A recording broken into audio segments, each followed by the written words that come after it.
प्यारे विद्यार्थियों, एक बार फिर आप सभी का भूगोल की इस ऑनलाइन कक्षा में स्वागत है। आज का हमारा टॉपिक है प्रवास के प्रकार।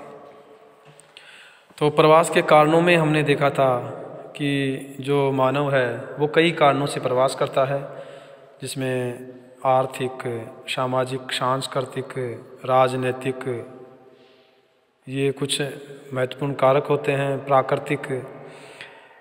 इसके साथ ही हमने ये भी देखा था कि अधिकतर जो प्रवास किया जाता है उसका मुख्य कारण रोजगार की तलाश होती है, अर्थात रोजगार प्राप्ति के लिए ही मनुष्य अधिकतर प्रवास करता है। और वर्तमान समय की अगर बात करें तो रोजगार के लिए ही वो एक स्थान से दूसरे स्थान पर जाता है।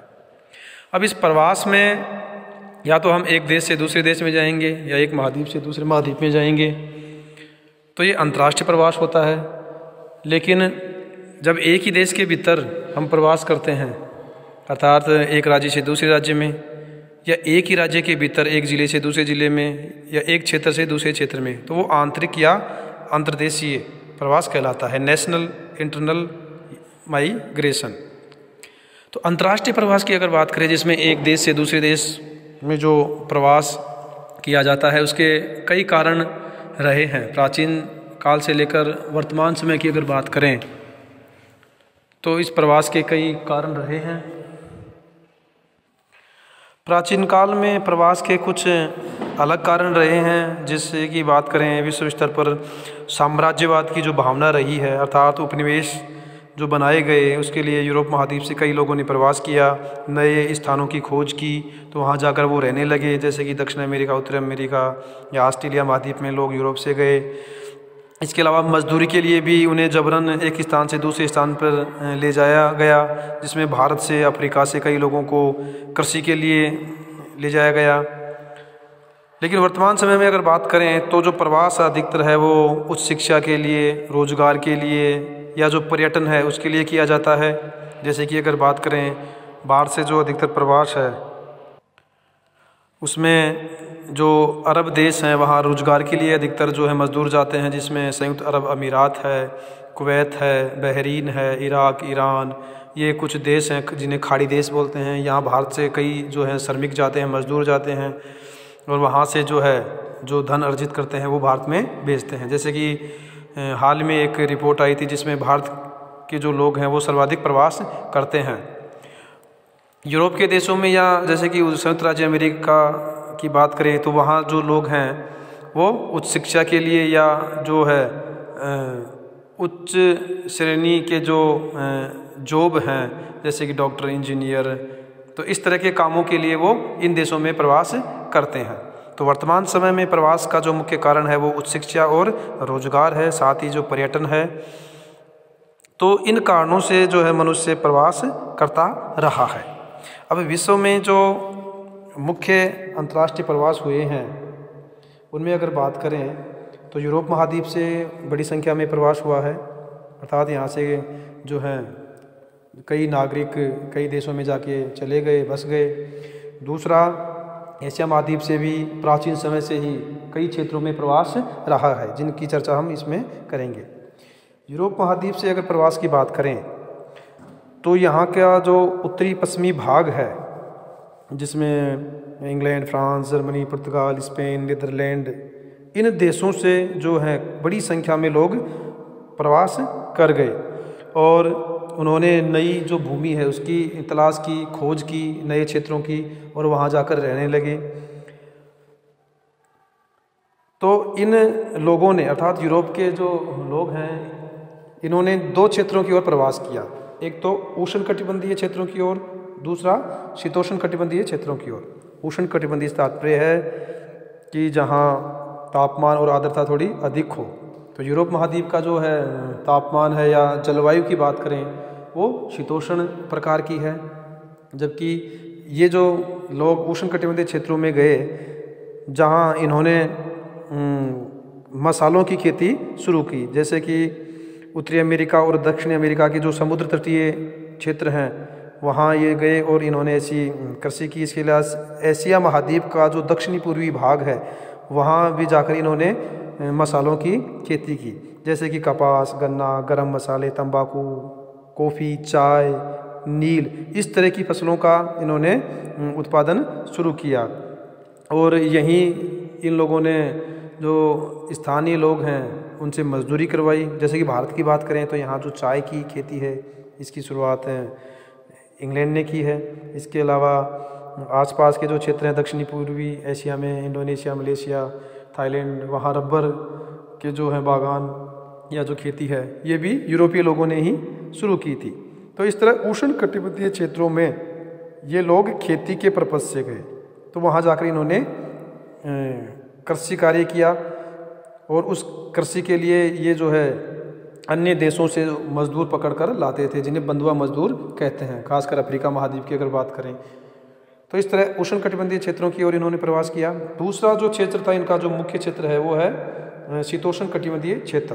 तो उष्ण कटिबंधीय क्षेत्रों की जो बात की तो वहाँ जाकर ये स्थायी रूप से निवासी नहीं रहे, क्योंकि ऐसा क्षेत्र इन लोगों के लिए अनुकूल नहीं था जिसमें ये रह सके। लेकिन शीतोष्ण कटिबंधीय जो क्षेत्र हैं वहाँ जाकर इन लोगों ने स्थायी रूप से निवास किया। जैसे यूरोपीय जो लोग हैं ये उत्तरी अमेरिका महाद्वीप और दक्षिण अमेरिका महाद्वीप में गए और वहाँ के जो स्थानीय निवासी थे रेड इंडियन, उनको वहाँ से खदेड़ दिया और वहाँ जाकर ये स्थायी रूप से रहने लगे। इसके अलावा कनाडा, दक्षिणी अफ्रीका, ऑस्ट्रेलिया, न्यूजीलैंड, तो ऐसे जो क्षेत्र हैं ये शीतोष्ण कटिबंध में हैं जो यूरोप की जलवायु के ही अनुकूल है। तो इस तरह इन लोगों ने बड़ी संख्या में इन क्षेत्रों की ओर प्रवास किया। तो आज जो ऑस्ट्रेलिया महाद्वीप है या संयुक्त राज्य अमेरिका, कनाडा या दक्षिण अमेरिका में जो अर्जेंटीना है, इन देशों की जो बड़ी संख्या है वो यूरोपीय मूल के नागरिकों की है। वहाँ के जो स्थानीय निवासी हैं वो बहुत कम संख्या में है। यूरोप के अलावा एशिया महाद्वीप की अगर बात करें तो एशिया महाद्वीप में भी प्राचीन समय से ही प्रवास की जो है प्रक्रिया रही है। कई जो मानव शास्त्री हैं उनका तो यहाँ तक मानना है कि मानव प्रजाति की जो उत्पत्ति है वो मध्य एशियाई भाग में हुई और जैसे जलवायु में परिवर्तन हुआ वहाँ से वो जो मूल प्रजाति उत्पन्न हुई थी वो वहाँ से चली गई। तो इस तरह एशिया महाद्वीप से भी बड़े पैमाने पर लोगों ने प्रवास किया है।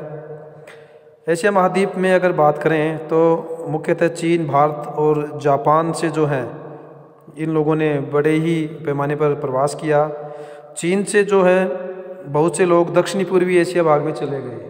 तो एशिया महाद्वीप का जो दक्षिणी पूर्वी भाग है जिसमें Vietnam, Hind Asia, Thailand, Malaysia, Korea, Manchuria, Philippine, Myanmar आदि जो कम जनसंख्या वाले क्षेत्र थे वहाँ जाकर चीनी लोग बस गए। तो आज वहाँ की जो जनसंख्या है उसमें चीनी मूल के लोगों का अर्थात चीन से जो लोग गए थे उनकी जनसंख्या अधिक है।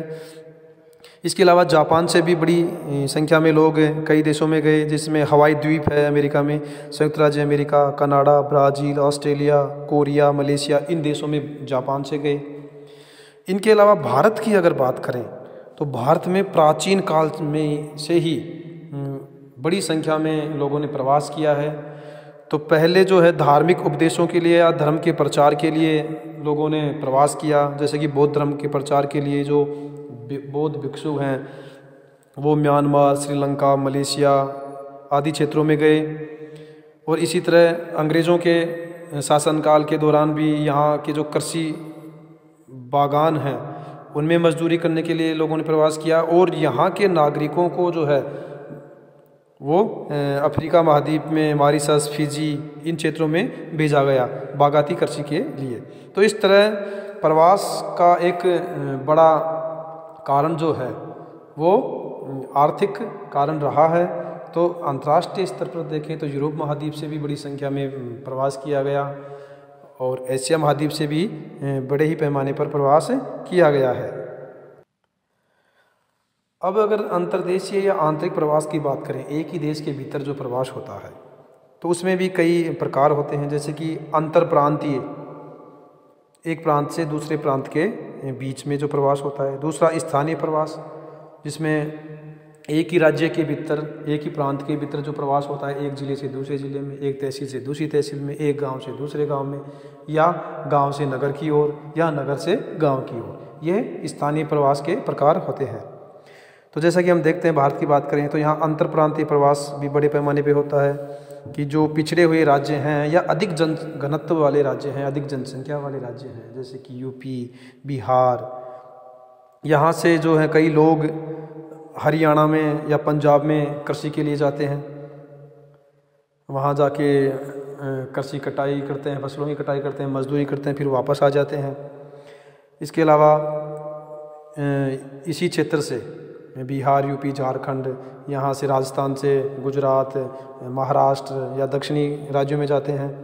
तो जिन राज्यों में अधिक जनसंख्या का दबाव है, अर्थात संसाधनों की तुलना में जहाँ जनसंख्या अधिक है, तो वहाँ से लोगों को रोज़गार नहीं मिलता है, तो रोज़गार की तलाश में उन लोगों ने प्रवास अन्य राज्यों की ओर किया है। जैसे कि लॉकडाउन की अवधि के दौरान हमने देखा है कि बड़ी संख्या में जैसे ही लॉकडाउन हुआ, इन राज्यों से, मुंबई, गुजरात से जो फैक्ट्री मजदूर हैं वो पैदल ही अपने गांव की ओर चल पड़े और कई मीलों की, कई हज़ारों किलोमीटरों की जो दूरियां तय की हैं।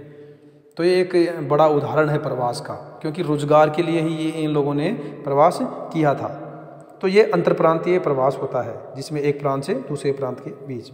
अब स्थानीय प्रवास की अगर बात करें तो स्थानीय में एक ही क्षेत्र में, अगर अपन राजस्थान की बात करें तो जयपुर में अधिकतर जो है रोजगार के लिए जाते हैं, या किसी एक ही ज़िले में बात करें, जैसे भीलवाड़ा की बात करें तो यहाँ आपस में जो है भीलवाड़ा शहर की ओर जाते हैं मजदूरी के लिए, या एक तहसील से दूसरी तहसील में जाते हैं। तो एक ही क्षेत्र में जब वो प्रवास होता है तो उसमें गांव से नगर की ओर गया, तो गांव से नगर की ओर अधिकतर जो प्रवास करते हैं। तो जो बड़े बड़े शहरों की जो आबादी बढ़ रही है वो प्रवास के कारण बढ़ रही है, वो रोज़गार के लिए वहाँ जाते हैं। दूसरा, गांव से गांव की ओर जो प्रवास है, तो ये कम दूरी का जो प्रवास है ये महिलाएं अधिक करती हैं, क्योंकि शादी के बाद में महिलाओं को अपने पति के घर में रहना पड़ता है। तो ये पितृसत्तात्मक जो समाज है, तो यहाँ शादी के बाद में महिलाएं ही जाती हैं। तो छोटी दूरी पे या गांव से गांव का प्रवास है वो महिलाएं अधिक करती हैं। फिर गांव से नगर में हैं जो पुरुष अधिक हैं।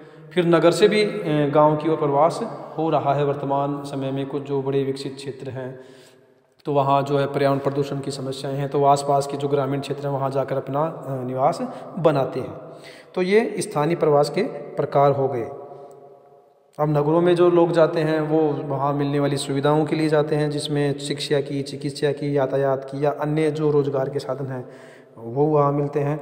इसलिए इन्हें जो है अपकर्ष कारक कहते हैं, अर्थात वो कारक जो उनको आकर्षित करते हैं नगर की ओर। और गांव से अगर वो नगर की ओर जा रहे हैं तो उनको धक्का देने वाला कारक प्रतिकर्ष कारक, अर्थात मजबूरन जिन कारणों की वजह से उन्हें अपना गांव छोड़ना पड़ रहा है। अब गांव में उन्हें शिक्षा की सुविधा नहीं है, चिकित्सा की नहीं है, रोजगार की नहीं है, इसलिए इन कारणों की वजह से इनको गांव छोड़ना पड़ता है। तो ये अंतर्देशीय या आंतरिक प्रवास के प्रकार हैं, जिसमें एक प्रांत से दूसरे प्रांत के बीच में या एक ही प्रांत के कई क्षेत्रों के बीच में जो प्रवास होता है। एक होता है मौसमी या सामयिक प्रवास, जिसकी चर्चा अभी हमने की है, मतलब मौसम के अनुसार या समय के अनुसार। अर्थात जैसे कि पंजाब और हरियाणा की बात करें तो ये कृषि में अग्रणी राज्य हैं, हरित क्रांति का जो केंद्र रहे हैं, तो यहाँ जो है बड़े किसान हैं, बड़े पैमाने पे खेती होती है।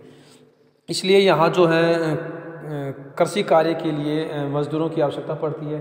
तो जो बिहार, यूपी, राजस्थान की बात कर लें, झारखंड, यहाँ से मजदूर जाते हैं इन क्षेत्रों में जो है फसलों की निराई गुड़ाई से लेकर जो भी कटाई तक का कार्य करते हैं, फिर एक सीजन के बाद में वापस अपने घर आ जाते हैं। तो ये मौसमी प्रवास हुआ, कुछ समय के लिए जो प्रवास करते हैं। ऐसे ही मजदूरी से संबंधित ऐसे कार्य हैं, जैसे कि चीनी मिल जो है उसमें एक समय में जो है चीनी बनाने का काम होता है और उसके बाद में वापस मजदूर जो है वो अपने गांव आ जाते हैं। तो एक मौसम या समय के बाद जब वो वापस अपने क्षेत्र में लौट आते हैं तो ये कहलाता है मौसमी या सामयिक प्रवास, जो अस्थायी प्रवास का प्रकार होता है।